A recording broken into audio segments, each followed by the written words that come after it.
Hello everybody, this is Ogre Boy, and I'm going to be doing my review for the 2008 movie Iron Man. The movie is directed by Jon Favreau and written by Mark Fergus, Hawk Otsby, Art Markham, and Matt Holloway. And this is the first movie in the MCU.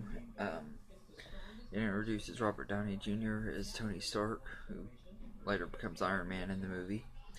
At the beginning of this movie, Tony Stark is kidnapped in Afghanistan and held hostage in a cave by some people that were hired to kill him, and with the help of Yinsen, he gets builds a suit out of scrap metal to get away from them. And when he gets back to America and gets home and everything after being in captivity for 2 or 3 months, he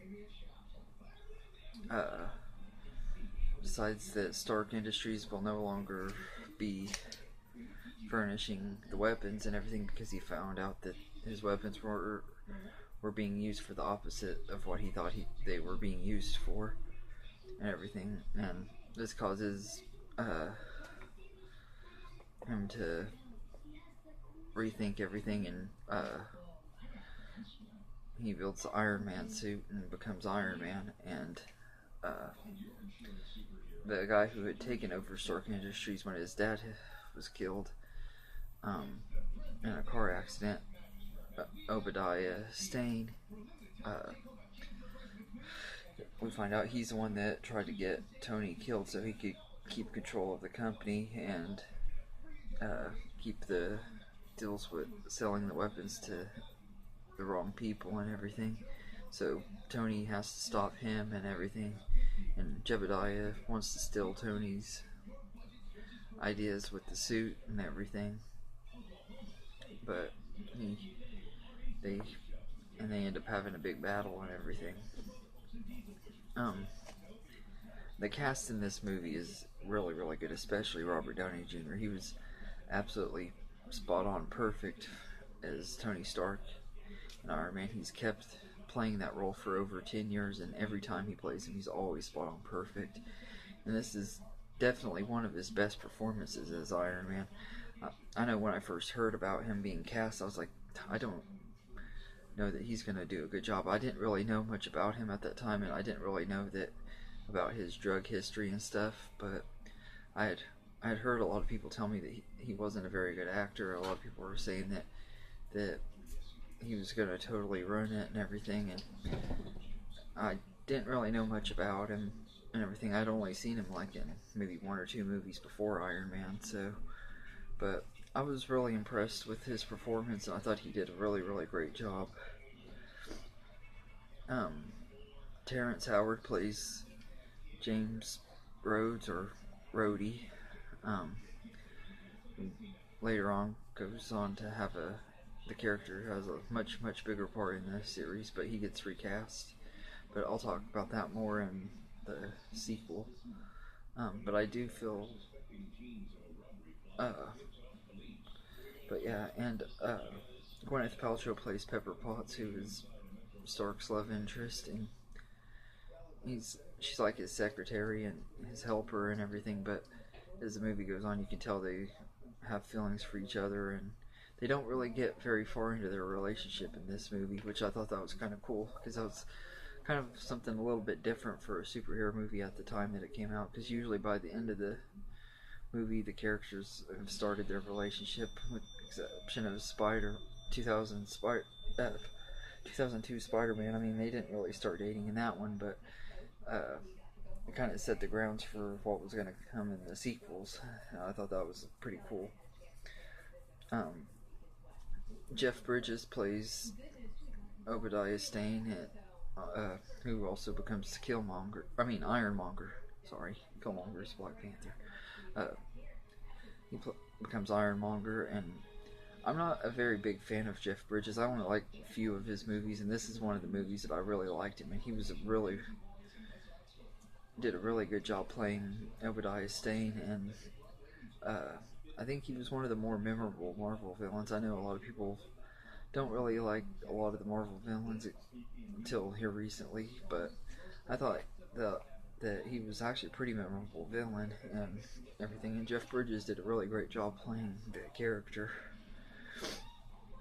Um, Sean Taub plays Jensen. He's only in here for about 20 or 30 minutes in this movie, but he has a really important role, and he plays the character really well.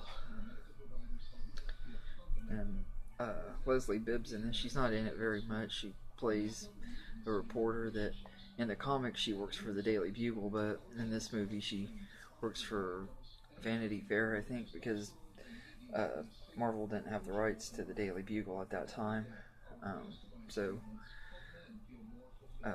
But she kind of has this one night stand with Tony Stark, and then she's trying to, I think she's trying to make him look bad and stuff. But I mean, she was good enough in this movie. And Clark Gregg, who plays Agent Coulson, is in this. I actually had forgotten that he was in this because I haven't seen this movie in quite a while. And I forgot that he was in this one and everything. But he does a good job playing the character. And then, of course, at the end of the movie, after the credits, we get the first appearance of Samuel L. Jackson as Nick Fury, which I thought was pretty cool. But yeah, the cast in this is really great and everything. The score by Raymond Shawadi. Sorry, I know I butchered his last name. I think it was really good. I think it was a lot better than a lot of people give it credit for. I know a lot of people say most of the Marvel scores are pretty forgettable and stuff, but I like the score for this movie. I think it was pretty good. I don't think it's one of the very best Marvel scores, but it was still really good. The cinematography by Matthew Libatic is very good. I think some of the best cinematography in the MCU is in this movie. The scenes in in Afghanistan and stuff that just really beautifully shot and everything. And the editing by Dan Leventhal, done very, very well. I think that he did really good cutting the scenes and editing them all very well. I thought that was done very well. Yeah, this movie is, for the most part, very good. The story is pretty fast-paced. There's maybe a couple parts during the middle of it. It gets a little bit slow, but nothing that really makes the movie takes the movie down very much. The only thing in this movie that I think takes it down just a little bit for me is Terrence Howard as Colonel Rhodes, and that's partially because he was only in this one, and I think that was part of the reason why I'm not as big on his performance. I think he was okay as Colonel Rhodes, but I think that his replacement has done a lot better. I don't think that Robert Downey Jr. and Terrence Howard had as good of chemistry as the new Colonel Rhodes either. But yeah, this is a very, very good movie. Wonderful way to start off the Marvel Cinematic Universe, and a lot of fun to watch. Everything, I forget how much I like it every time I watch it, and everything. Iron Man's become one of my favorite. Actually, he's my favorite MCU character.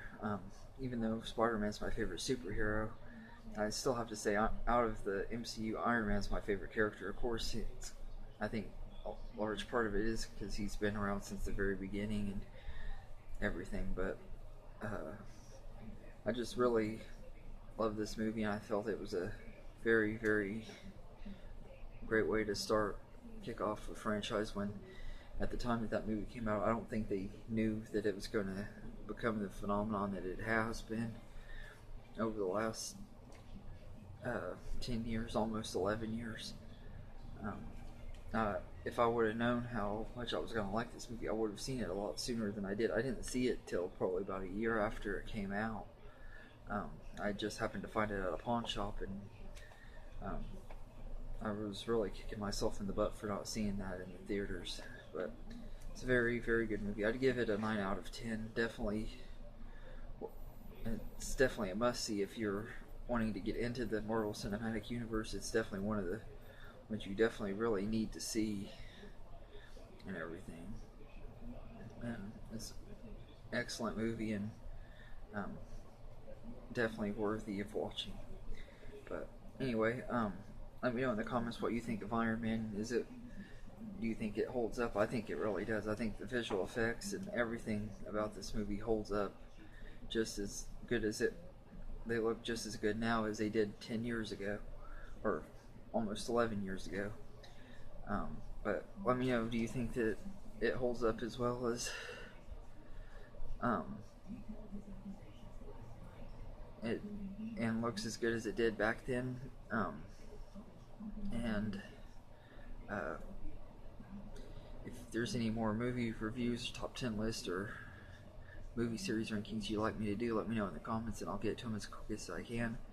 And I'll be reviewing the rest of the MCU movies leading up to Captain Marvel and everything, so I'll have my review for the Incredible Hulk out probably either sometime later tonight or tomorrow. But anyway, thank you, and have a good day, everybody.